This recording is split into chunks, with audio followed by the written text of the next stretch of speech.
Hey, it's Alexis from Persialoo here today with a quick tutorial on how to make a macrame square knot. For this tutorial, I'll be using a 3mm cotton cord and a 12-inch dowel rod. We're going to start off by attaching our cords to our dowel rod with what's called a lark's head knot.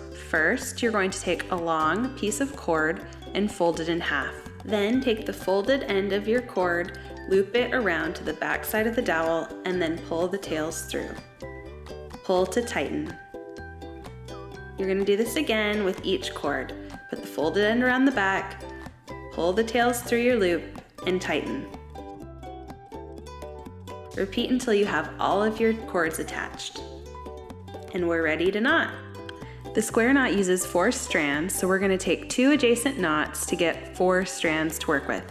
The center strands will just kind of stay in place, and we'll use the outer 2 strands to form the knot. We're going to start by taking the left strand and folding it across and over the center 2 strands, forming kind of an L shape. Then we're going to take the right strand, place it over the left, behind the center 2, and up through the loop made by the left cord. Then pull to tighten. And the first half of our square knot is done. Now we'll repeat the process on the other side. So this time, starting with the right cord, fold it over the center 2 cords, then take the left cord over the right cord, behind the center 2 cords, and up through the loop made by the right hand cord. Pull to tighten to finish your square knot. All right, let's try that again with our next 4 cords.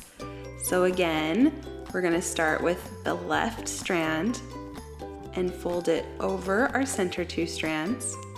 Then the right strand is going to go in front of the left strand, behind the center 2 strands, and up through the loop on the other side. Then pull to tighten. And then we do the other side. So this time, starting with the right cord, bring it over the center cords, then bring the left over the right cord, behind the center cords, and up through the loop on the other side. Then pull to tighten again. And that is all there is to making a macrame square knot. You can use this knot for all kinds of projects: plant hangers, wall hangings, pillows, jewelry, so many things. For this project, I just made a lot of rows of square knots to make a simple wall hanging, and then I did a little dip dye action to make this fun wall hanging. I'm really happy with the way it came out, and if you want to read more about how I made this wall hanging, I'll include a link below. Until next time, happy making!